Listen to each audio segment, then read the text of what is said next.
This is a lecture from OpenTuition. To benefit from the lecture, you should download the free lecture notes from opentuition.com. In this lecture, we now turn our attention to gift relief. And just as with the two lectures before it on rollover relief, it will allow a gain that qualifies for this relief to be deferred.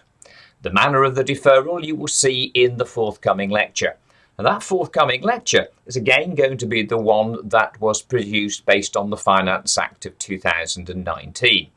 Because with this relief, like with rollover, there have been no technical changes whatsoever in the way in which the rule works and the way in which that is applied. What we do have, of course, is an possible interaction indeed, with the availability of business asset disposal relief.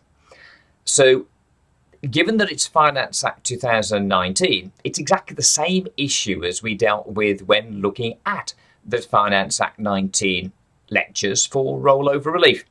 That is, that the reference in the lecture is to entrepreneurs relief, whereas now we have it as business asset disposal relief.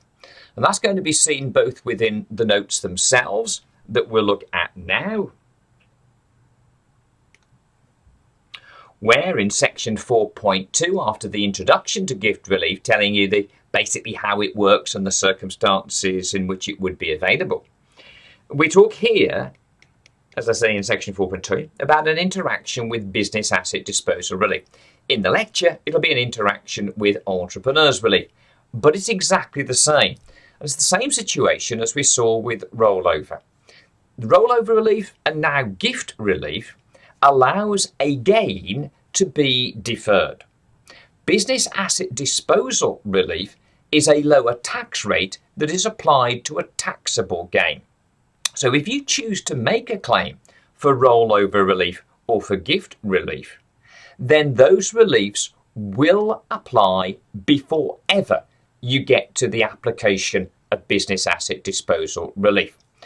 When you have dealt with the deferral of the gain, if all of the gain is deferred, there's nothing to be taxed, so there's no issue about whether you call it entrepreneurs relief, as once we did, or now, as we do, business asset disposal relief.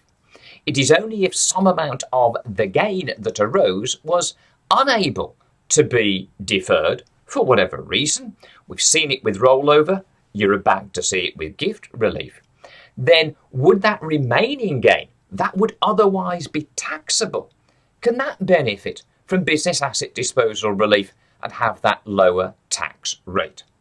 Well, that's what we see here, as I say, in terms of this note.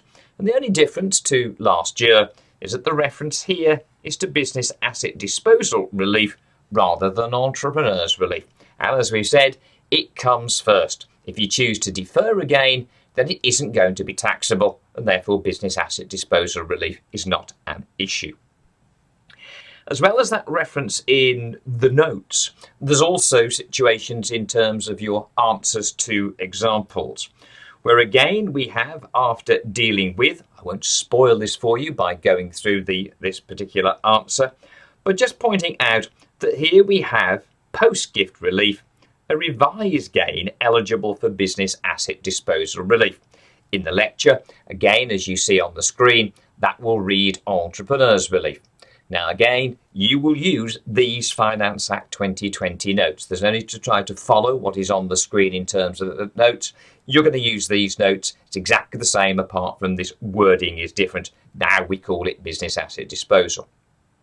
The other issue that we have is when asked to compute a taxable gain, that means the deduction of AEA. And of course, for us now in the 2021 tax year, that AEA available is, as you see there, and as you well know, £12,300. Well, back in Finance Act 2019, hence in the lecture that you see and what will come up on screen, that figure will be 12,000. We will be using, of course, for our exam, the up-to-date 2021 AEA, as you see here, 12,300. And that repeats itself also in terms of example 10, where again, we've got the issue about its business asset disposal relief, not entrepreneurs relief, and we've got the AEA for 2021, tax year rather than the 1920 tax year. So these points of differences between what you see in the lecture and what you need to know for our exam for this particular year. We've got the FA2020 reference in the study notes and in our answers to examples 9 and 10, to entrepreneurs relief, which indeed we may call ER during that lecture, which is now replaced, as we know, by business asset disposal relief.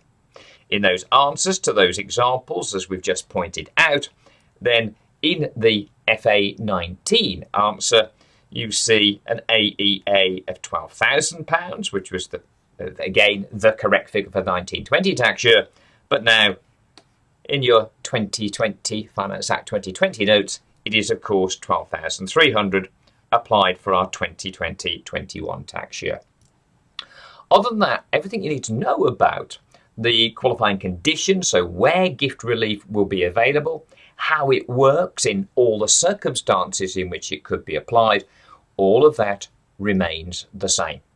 So all that remains for you to do now is to go through that particular lecture and find out what you need to know to answer any question dealing with gift relief. Well, as we introduced this subject at the end of the previous session together, we are recognising now that the second of two deferral reliefs that are within your syllabus, the first of which was rollover relief, of course, there, we now come to the second of these two, gift relief. Let's remind ourselves about what we said at the end of that previous session. We know that a gift will still represent a chargeable disposal. And if the asset is a chargeable asset, which of course in the exam it will be, then it will be subject to capital gains tax. The donor, i.e. the person making the gift, is treated as making a disposal of the asset at market value. So again, as well we should know by now, if you gift an asset away, the gift is a chargeable disposal. If the asset is a chargeable asset, then the donor, the person making the gift, will still have to compute a gain based on the market value of that asset at the date of the gift. What happens therefore to the donee? We haven't considered the donee previously. The donee, i.e. the person receiving the gift, is then treated as if they had acquired the asset at market value. At market value. So if we had a situation where, in relation to a gift made from the donor to the donee, that the market value of that, all of this say in thousands of pounds, that the market value of the asset in question was £300,000 and its cost was £200,000, then there would be a gain of £100,000. Without any gift relief claim, the base cost to the donee would be equal to its market value. What was the market value? £300,000 there, therefore. So in the situation of a gift, we compute a gain on the donor based on market value, irrespective of any actual sales proceeds that may or may not exist, whether it was an outright gift or a sale at undervalue. Irrespective of any actual proceeds, it's based on market value. So the donor is then responsible for that gain, even though they've received maybe little or no actual proceeds. And the donee is sitting pretty here. This donee, he or she, has received an asset worth £300,000. They've received it for nothing. It was a gift to them.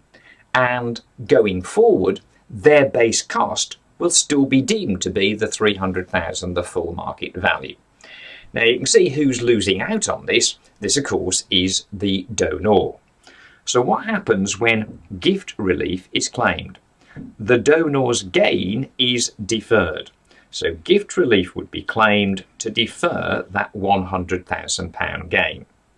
And what's going to happen is that the deferral doesn't simply delay the point in time when the gain will crystallise.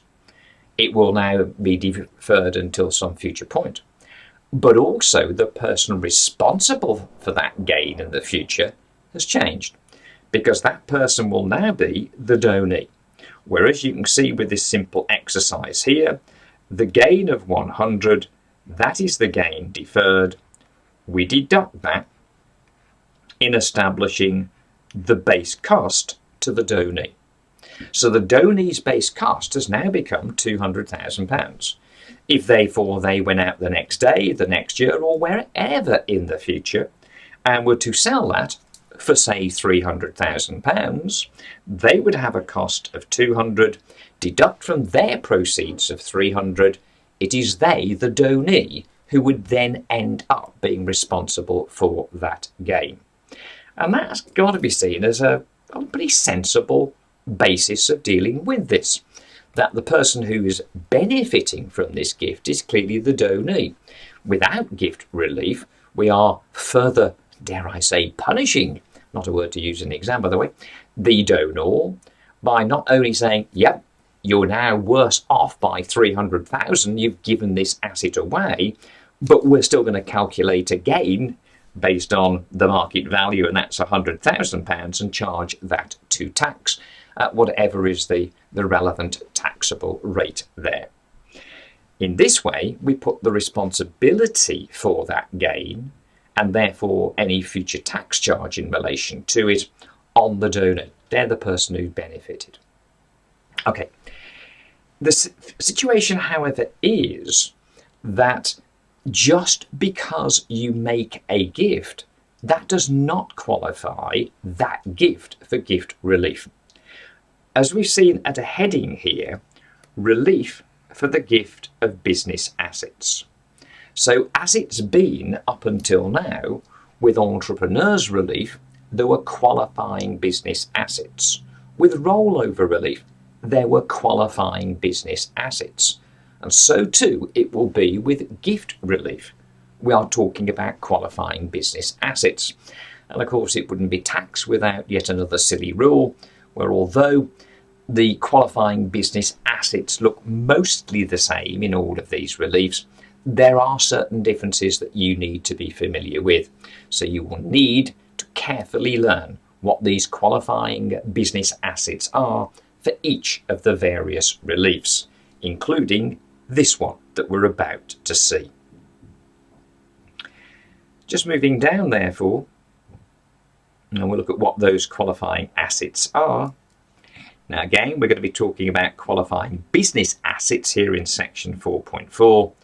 Gift relief may be claimed on the gift of the following assets.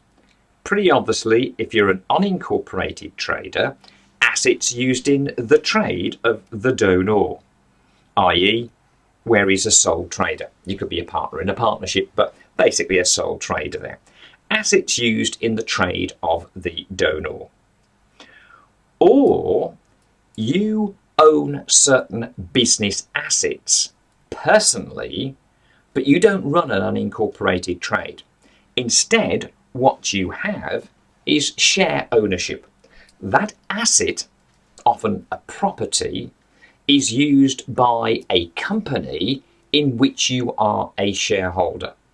Now, if your shareholding is sufficient, then the asset, when you personally own that asset, the property used in the company in which you are a shareholder, when you sell that property, even though it's been used by the company in its trade, not by you in any trade that you personally run, as long as the shareholding is sufficiently large, and as you'll see in a moment, it isn't very large to be sufficiently large, then gift relief claim will be available to you on that sale.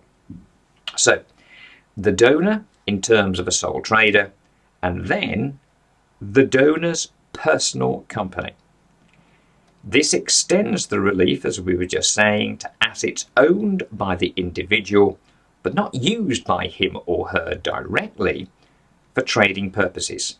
Instead, those assets are used in the individual's personal, and it must be a trading company. Trading purposes. Now, the definition that we have here, a company qualifies as an individual's personal company if at least 5% of the voting rights are owned by the individual. Now again, you can see 5%, it's not very much. But if you've got 5%, it's said to be your personal company. If it is a personal trading company, again, these assets must be used in the trade. Again, looking here, assets used in the trade of the donor's personal company. You personally own the property that is then used by a company, a trading company, in which you own at least a 5% shareholding. It's your personal trading company. Of course, it may be a much more simple relationship between you and the company. You own simply the shares in the company, and the company, of course, owns the assets and the trade. So if we have shares and securities of trading companies, provided that one of the following conditions apply. If they're unquoted shares in an unquoted trading company, then whatever level of shareholding you have, those shares, when gifted, or any of those shares that are gifted, will qualify for gift relief. Shares or securities are not quoted on a recognised stock exchange. So if they're shares in an unquoted trading company, whether you own, and I use these numbers advisedly, 4% or 5% or more, any level of shareholding in an unquoted trading company will rank for gift relief.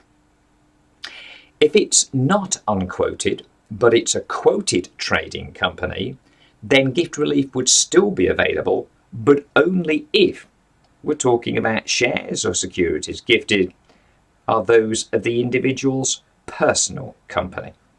Now remember, personal was you own at least 5% of the voting rights. So if I own 4% of the shares in an unquoted trading company and I gift some or all of those shares away, then any gain arising is eligible for gift relief. It didn't matter that I only had 4% because they were shares in an unquoted trading company. If I owned 4% of the shares in a quoted trading company, then 4% is not 5%. It is not my personal trading company. Therefore, any such gift will not qualify for gift relief. If I own 5%, 6%, anything from 5% upwards, then that gain, just like with the gain on the shares in the unquoted trading company, then own 5% of a quoted trading company, then yes, gift relief would be available to you. So we need to know, therefore, the particular qualifying business assets for gift relief to be available. Now then, the availability of the relief, only available to individuals, not companies. Companies aren't going to go around giving things away. Of all the reliefs that we see in this chapter, we've had entrepreneurs relief, rollover relief. Now we're dealing with gift relief. We'll then go on in the final one to look at principal private residence relief. Only one of those reliefs is actually eligible for a company within corporation tax, which we'll see later in our notes, by the way, in a later chapter. And that particular relief is the one we looked at in our previous couple of lectures, rollover relief. Companies, indeed, will be disposing of properties and replacing with other properties. Companies, like unincorporated traders, will be eligible for rollover, but none of the other reliefs. All of the other reliefs, entrepreneurs relief, this one gift relief, the next one principal private residence relief, they're all relevant just to individuals, not to companies. Obviously, with reliefs, there's a time limit. You're not going to worry about learning that now, but maybe closer to the day. Claim must be made by both the donor and donee. So it is a joint claim to be made by donor and donee and must be made within 4 years from the end of the tax year in which the disposal occurred. So if we make a gift, as may be the case in 2019-20, the claim must be made by the 5th of April 2024. 4 years on from the end of the tax year. The tax year 1920 ended as well, you know, on the 5th of April 2020. So you've got to make the claim, this joint claim, donor and donee, by the 5th of April 2024. In terms of interaction with entrepreneurs relief, then this one comes first. If you are choosing to defer a gain, it does not become chargeable. Entrepreneurs relief is a tax rate. It is only applicable to those gains that have not been deferred or exempted, those gains that still remain taxable in relation to your tax year. So when a claim for gift relief is made, the donor may lose entitlement to entrepreneurs relief in relation to that asset. We've deferred the gain. The responsibility for the gain has gone to the donee. When the donee disposes of that asset in the future, it will be down to see whether they qualify for entrepreneurs relief. If the asset qualifies, then gift relief is claimed and it's applied before entrepreneurs relief. Entrepreneurs relief, or indeed now investors relief, always the last of the reliefs for you to see because their tax rates, they are that lower 10% tax rate. Okay, I gave you a little example earlier. There's a little example that should take you about 30 seconds to deal with. Have a go at that now, please. Okay, hopefully therefore a very straightforward exercise, example 8, whereby David had bought an asset for £60,000 in June 17. In September 20, he gifted it to Tommy when its market value was £100,000. The asset qualified for gift relief. Now, obviously, in the exam question, they'll tell you what the asset is. You will have to determine whether that asset does indeed qualify for gift relief. This one does, so it's just the mechanics of gift relief that we need to be able to deal with, because assuming that David and Tommy make a claim for gift relief, remember it's a joint claim for gift relief that needs to be made, calculate Tommy's base cost of the asset. So what do we know? We know that on a gift, we compute a gain based on market value. The market value was £100,000, the allowable cost 60, the gain was £40,000. If it is a qualifying asset for gift relief and the gift relief claim is made, that gain will be deferred. So David therefore will have no gain chargeable arising on that disposal. The entire £40,000 gain will be deferred. And what will we defer it against? Tommy is the donee. Tommy would have received it at a market value of £100,000. But that £100,000 is then, of course, reduced by the gift relief. The gift relief of £40,000, 100 minus 40 takes us back to £60,000.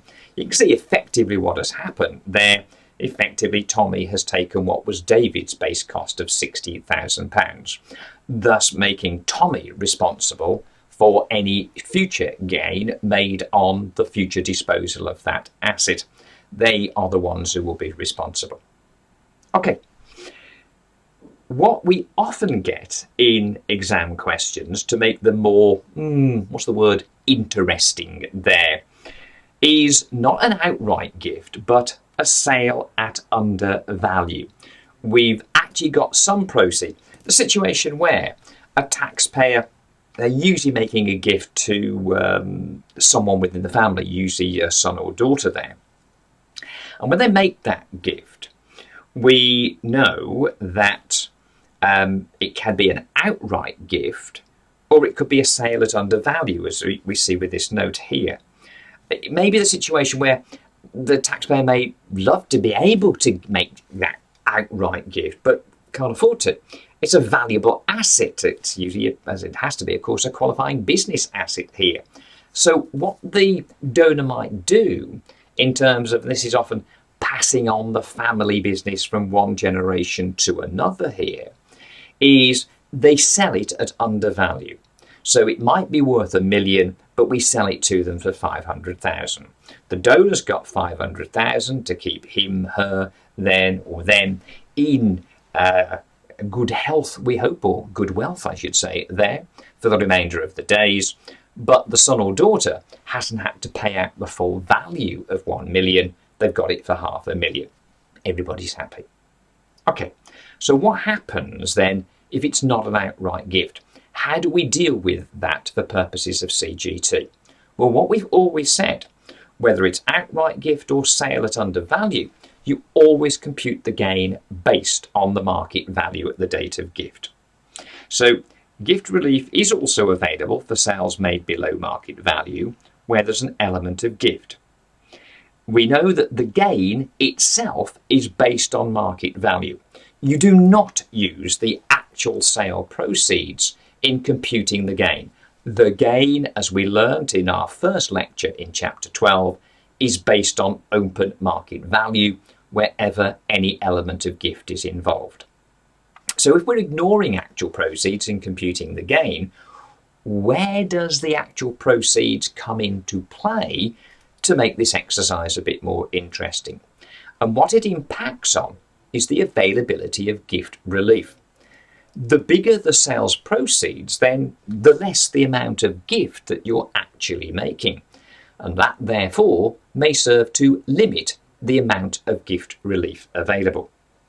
So how do we know when the actual proceeds become sufficiently big to say to the donor, yeah, gift relief is available, but we're not now going to allow you to defer all of that gain. You've taken cash, albeit less cash than the full market value, but you've taken enough cash. There is a point at which you've taken enough cash to say, above that point, you, the donor, on any proceeds in excess of that point, you will be responsible for that amount of the overall gain. Where is that point? Any actual proceeds received in excess of the original cost are chargeable to CGT immediately. If you've actually sold for more than cost, you've actually made a gain. That amount of any overall gain is therefore going to remain chargeable on the donor. It will not be eligible for gift relief. You cannot defer that part of the gain where you have actually made that gain. Now, to illustrate, let's just have a little look at an example. The more basic one to begin with, taxpayer gifted a 20% shareholding in an unquoted trading company. So is this a qualifying business asset? Yes, it is. Shares, any shareholding in an unquoted trading company is going to be eligible for gift relief. What about here if I'd said that it was a quoted trading company? Then yes, we would still qualify in relation to gift relief. Why? Because 20% is at least 5%, and therefore it's the taxpayer's, what was the expression? Personal trading company. So there, whether those shares, it being a trading company, whether it was unquoted or quoted, wouldn't matter, gift relief would be available. So he's gifted the 20% shareholding to his daughter. The shares had originally cost $100,000 and had an open market value of $250,000 at the date of the gift. So where that's an outright gift, we use the open market value, $250,000, in computing the gain. It's a simple exercise. Market value 250, cost 100, a gain therefore of £150,000. Now then, if no gift relief claim were made, the donor would have a gain of 250 minus 100, £150,000. And with no gift relief being claimed, the donee's base cost is simply equal to the market value of those shares at the date of gift, i.e. £250,000. That would be their cost. If, as is more likely, of course, a gift relief claim is made, then the gain of £150,000 for the taxpayer is deferred. It is deferred by deducting it from the base cost to the donee, the daughter in this example. So her cost would have been, we've kept underlining that figure, so let's just do it again.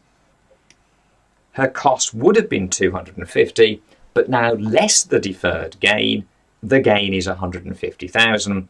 That would bring the daughter's base cost down to £100,000.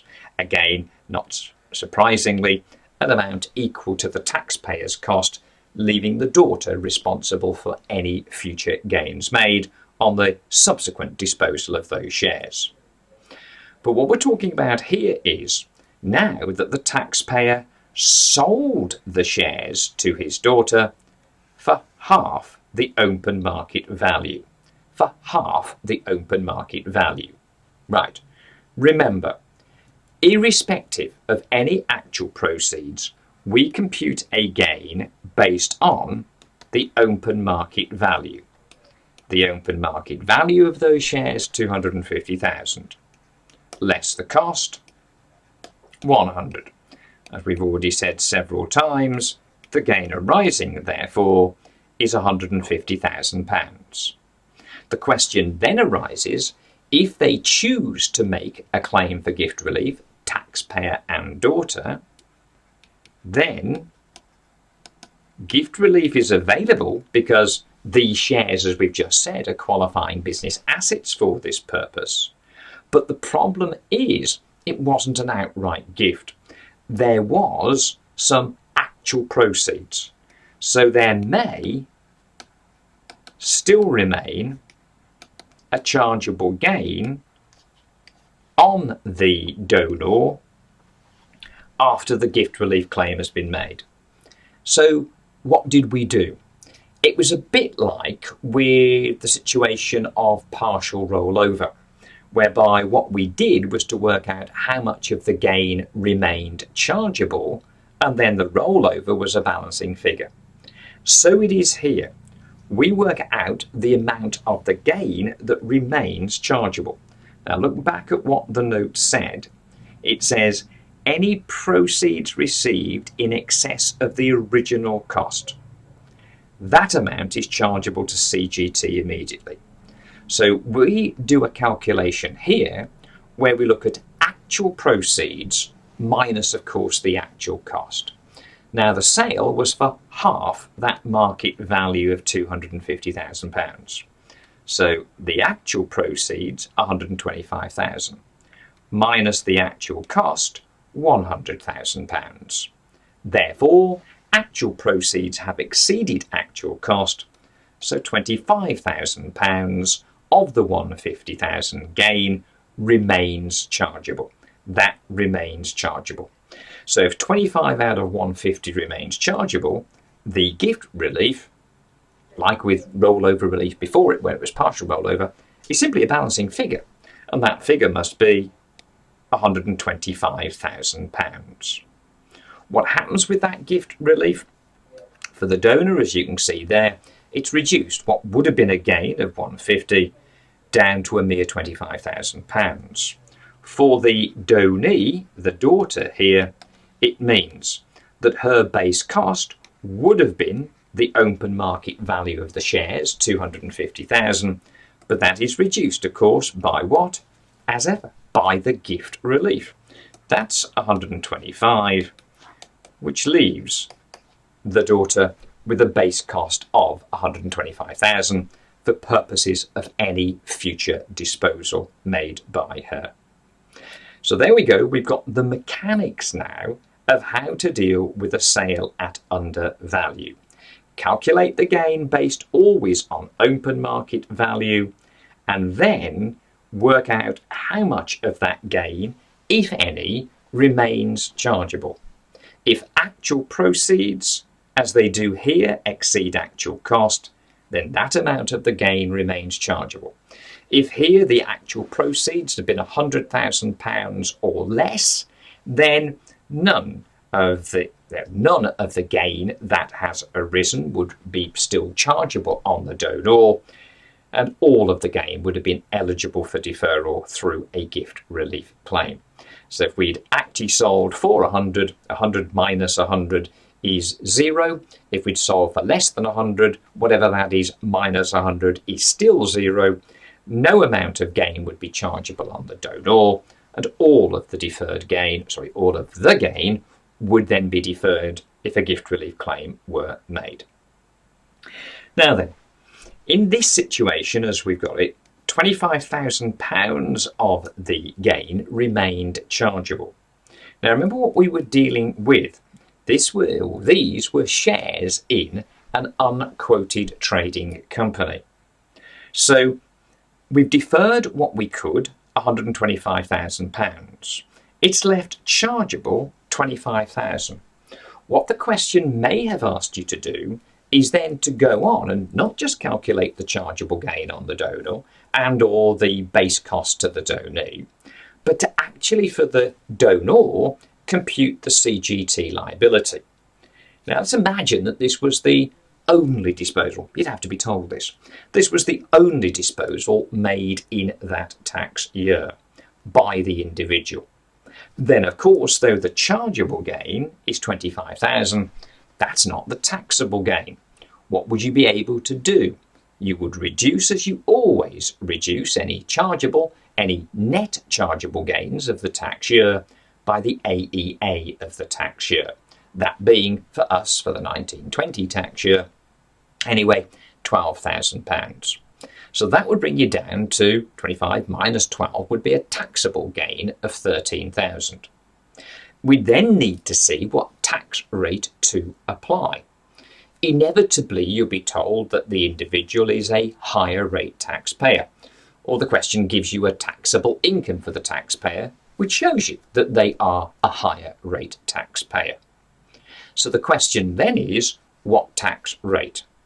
Now we've got to look at the type of asset being sold and see whether any other relief may now be available. And the question here would be in terms of, do we get either entrepreneurs relief or do we get investors relief? The most likely one for us to be dealing with would indeed be entrepreneurs relief. Now, when we look at the information provided, we were told gifted a 20% shareholding in an unquoted trading company. 20% shareholding. Now, if you need to at this point, go back and remind yourself of the qualifying conditions for entrepreneurs relief. Those conditions were, we had to have at least a 5% shareholding. Well, we know that we have here, we're gifting a 20% shareholding. We don't know what we're gifting it out of, but certainly it is at least 5%. So on that basis, we've got enough shares. But you don't then still get entrepreneurs relief unless you have held those shares and been an employee in this company, this unquoted trading company, for at least 2 years, a 24-month period of ownership of the shares and employment within the company, either part-time or full-time, you may recall there, would be required. So if entrepreneurs relief was available, then of course the taxable gain would be taxed at 10%. Now again, you need to know when you bought, when you sold, to see do you have the 2 years. You need to be told whether or not with an employee. Now, if of course they give you further information that you're not an employee, so we're not an employee, you can't have entrepreneurs relief, but maybe this shareholding would benefit from investors relief. So you couldn't be an employee for this particular purpose. But then, of course, you've got to look at the date when the shares were acquired, when the shares are sold, to see that you bought them after a particular date and you've held them for the requisite 3 years. In either case, a 10% tax rate, either for entrepreneurs relief or for investors relief, would apply, in which case 10% would apply. If you didn't qualify for either entrepreneurs relief or investors relief, you're a higher rate taxpayer, therefore the tax rate would be 20%. So if a question asks you not just to compute the amount of gift relief or the amount of base cost, the deemed cost of these shares to the donee, but actually asks you to compute a CGT liability on the donor assuming that all available reliefs are claimed, we would firstly deal with gift relief to defer as much of the gain as possible. Any amount of gain that remained chargeable, question then what tax rate is applicable. As a higher rate taxpayer, it should be 20%. What would make it less than 20, i.e. 10%, if the shares in question ranked for either entrepreneurs relief or investors relief, giving us therefore a 10% tax rate accordingly. Okay, so some other things to contemplate there and to consider.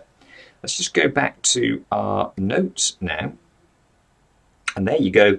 You have example 9 to have a go at. So have a go at example 9. What we've got to do, what is the chargeable gain, if any, incurred by Richard, and what is the base cost of the shares for Richard's son? Again, it's going to be a gift of shares in an unquoted trading company. So you have a go at that, then we'll have a quick review and then continue on with our study here of gift relief. Okay, let's see how we fared with this example, Richard example 9 here. Again, remember 2 parts, calculate the gain based on market value. That gain, £140,000. The question is, how much of that gain is going to be eligible for gift relief? The bit that won't be eligible for gift relief is the amount by which the actual proceeds received exceed the actual cost. Well, we know the cost from this calculation here is £60,000. The actual proceeds, you're told, are £85,000. So £25,000 of the £140,000 gain remain chargeable. So the revised gain here, albeit eligible for ER, this was not a part of the question as set. But the chargeable gain, so far as Richard concerned, would be £25,000.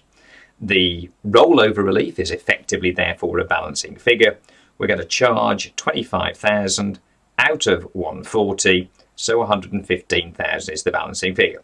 It is, of course, the capital gain, 140, less the amount of that gain that remains chargeable. You don't necessarily need that working. All you had to do here was to put, as we did before, actual proceeds minus actual cost. That equals 25,000. What then is the balancing figure to go in there? 115,000. Once you know the gift relief, then you're able to work out the base cost to the donee. The shares would have gone to the donee at market value, less the gain deferred, the gift relief here, and that gives you the revised base cost, some £85,000. Again, not an odd number there. It is, of course, a figure equal to the actual amount paid by Richard's son for those shares. Okay, so compute the gain based on market value, establish then whether any of that gain remains chargeable, having, of course, firstly determined that gift relief is available. Is it a qualifying business asset for purposes of gift relief? If it is, then do we get full gift relief? No, we don't if actual proceeds exceed actual cost. That bit remains chargeable, and only the balance may be deferred through gift relief. What this example also did was to go on with the point that I was discussing before you had a go at this example. And that was that if we were asked to calculate the CGT, then we would need to know what was the taxable gain, not just the chargeable gain, and then the tax rate applicable to it. So, if this is the only gain made by the taxpayer in the tax year, then the AEA would of course now be available and would be deducted £12,000 in bringing you down to the taxable gain. That taxable gain of £13,000, what tax rate would then apply? Again, in a question to be told, of course, or given the figure of taxable income, that our hero was a higher rate taxpayer. Now that would normally imply a 20% rate of tax in relation to shares, but not here if they are eligible for entrepreneurs relief.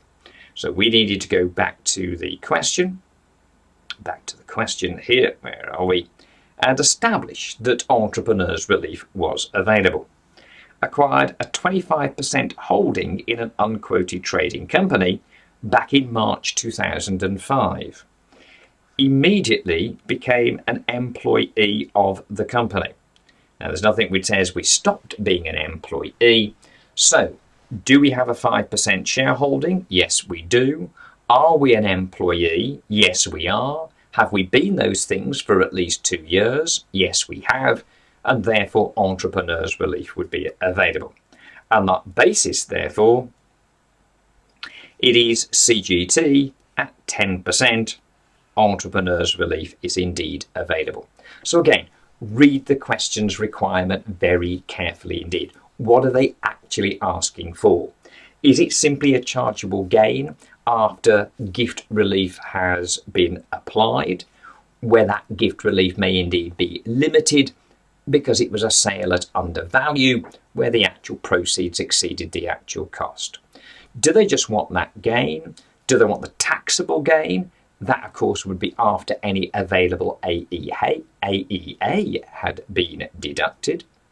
Or do they want, as would then be the case here, the CGT liability, where you needed to know whether, as here, entrepreneurs' relief, or in other circumstances, the possibility of investors' relief would have been available to change for a higher rate taxpayer the CGT rate from what should have been 20% down to 10%. Okay. One final issue to deal with now, and that is same problem as we had when looking at rollover relief, and that is if the asset in question, not all of it is said to be a business asset to be used within the trade.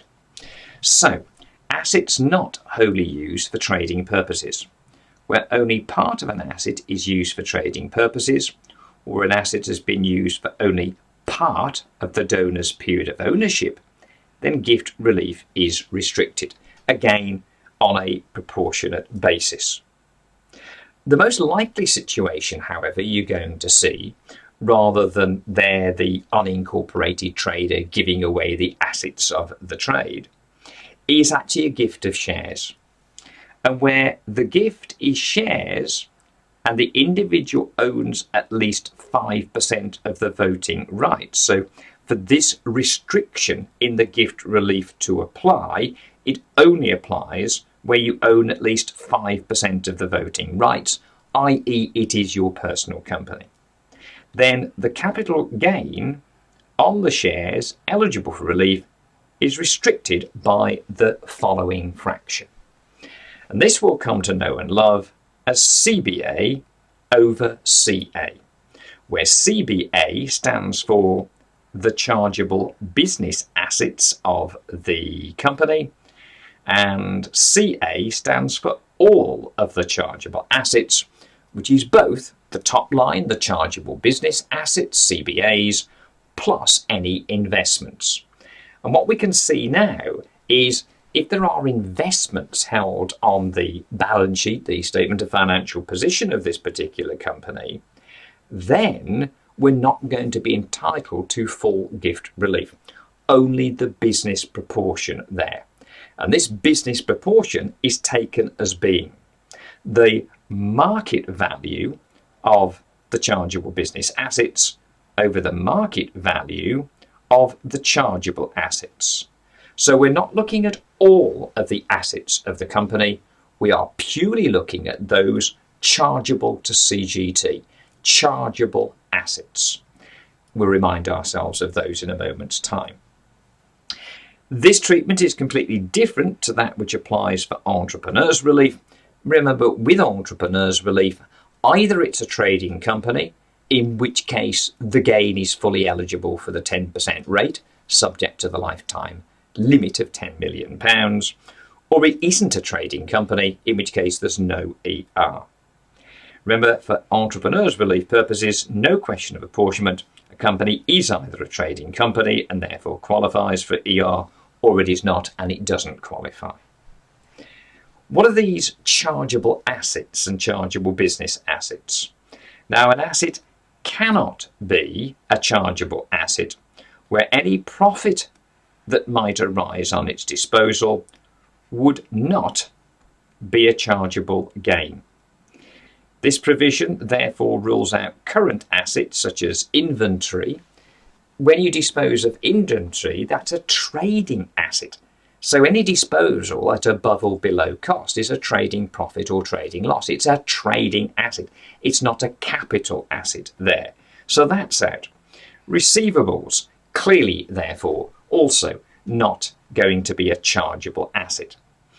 And exempt assets, such as the other current asset, as it were, cash, motor cars are exempt assets, exempt chattels, items of plant and machinery that were both bought and sold for less than £6,000.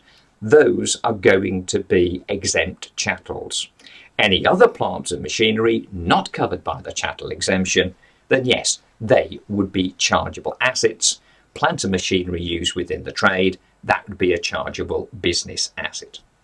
Chargeable business assets, those chargeable assets which are used for the purposes of a company's trade.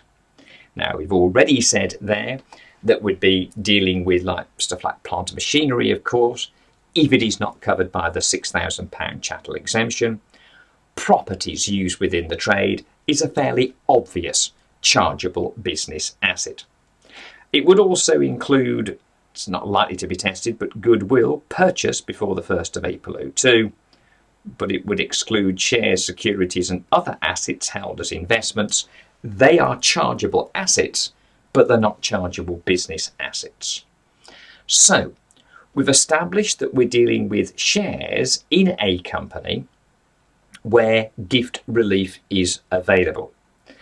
If we are talking about a shareholding held of at least 5% of the voting rights, such that it is your personal company, then if there are non-trading assets on the balance sheet of the company at the point of the share disposal, then that is going to limit the amount of gift relief that is available, the amount of gain that is eligible for gift relief.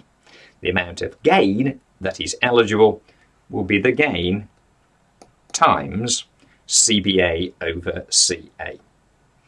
Only one way to see whether we've understood this, and that of course is to work a little example.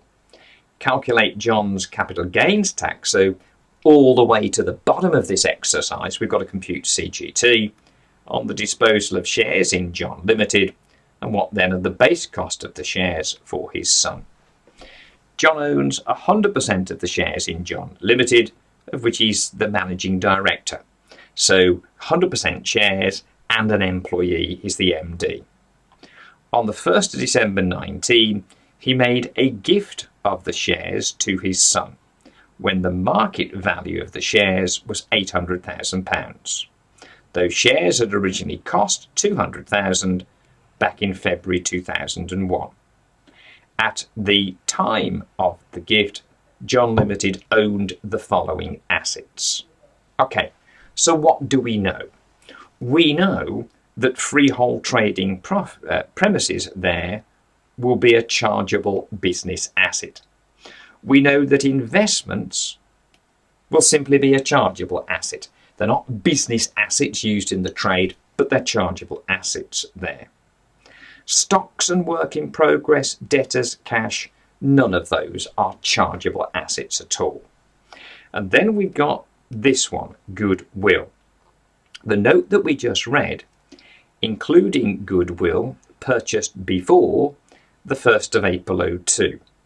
And what we're told here is the shares cost $200,000 in February 2001. So this company predates the 1st of April 2002, in which case, therefore, the goodwill is said to be a capital asset. So that, and obviously goodwill, the value of the trade, that is clearly a business asset. That is a chargeable business asset. So in terms of our calculation of CBA over CA, we now know that the chargeable business assets, the freehold trading premises and the goodwill, 700,000, over the total chargeable assets, i.e. CBA plus investments, 700,000 plus 100, that's 800,000. and that will be applied to the gain to establish the amount of that gain that is therefore eligible for gift relief. The gain itself should be a straightforward exercise. The shares were valued at £800,000 and they had cost £200,000. So a simple enough gain. Remember, what we had to do was to compute John's CGT. We now know that only 700 over 800, so 7/8 of that gain of 600 will qualify for gift relief. That will still leave some of that gain chargeable. The question, therefore, is whether or not that remaining gain qualifies for entrepreneur's relief and therefore would benefit from a 10% tax rate. Over to you, therefore, just to finish that off quickly, and then we'll review very quickly at the end of your attempt at this question, and that will bring this long session to an end. Okay, hopefully, therefore, we're looking at the numbers that you can see here on the screen. We know the market value, 800, the cost, 200, so there's your chargeable gain of 600. The big question was how much of that overall gain would be eligible for a gift relief claim. We have already worked out, looking at the balance sheet of the company, that we have chargeable business assets of £700,000 over total chargeable assets, the business assets plus the investments, of £800,000. That therefore, applied to £600,000 of gain, equals £525,000. So, if of course the gift relief claim is made, we can't defer, John can't defer here all of the 600 gain, only 525. That therefore will still leave £75,000 of gain, and well, there's your answer. That gain is eligible for entrepreneur's relief. We've owned the shares and been an employee for long enough in this trading company to be eligible, therefore, for entrepreneur's relief. Entrepreneur's relief is not restricted on a proportionate basis. Either you get it, either you get it or you don't get it there. This is a trading company, therefore it's eligible. But of course, that is merely the gain there. That is chargeable. We've got to get the taxable gain. To get the taxable gain, we need to deduct the AEA of 12,000, bringing us down, therefore, to £63,000 of taxable gain, which, as we've said, for the reasons that we have stated, that will be eligible for ER and therefore will be taxed at 10%, giving us a CGT liability, as it looks like, £6,300. So if you're going to see a mix in terms of assets that are part trading, part not, part business, part not, it's probably going to be shares there. And there you're going to have to use that CBA over CA. The giveaway will be, there is not just the value of the shares and their original cost. Here's a balance sheet showing at market values what these assets on the balance sheet were worth at the date of disposal. That therefore begs the question, do we have any investments on that balance sheet? If we do, then you've got to restrict the gain eligible for gift relief to the fraction CBA over CA. Okay, that thankfully brings gift relief to an end in relation to our lectures. It means we are left with just one more relief available, whereas all of the reliefs we've looked at so far have been to do with business assets. The last one that we have is nothing to do with business assets. It's in relation to your principal private residence. And the type of relief you get on this non-business asset, this principal private residence of yours, is the best possible relief you could ever have. It's an exemption.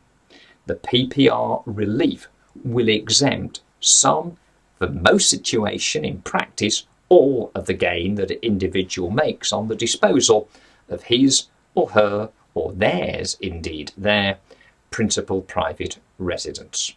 What of course will happen in an exam question, something will happen as regards the period of ownership over which the gain has arisen on that property, to tell you that not all of that gain is eligible for PPR relief. But all of that to finally finish off this particular chapter in our next session together.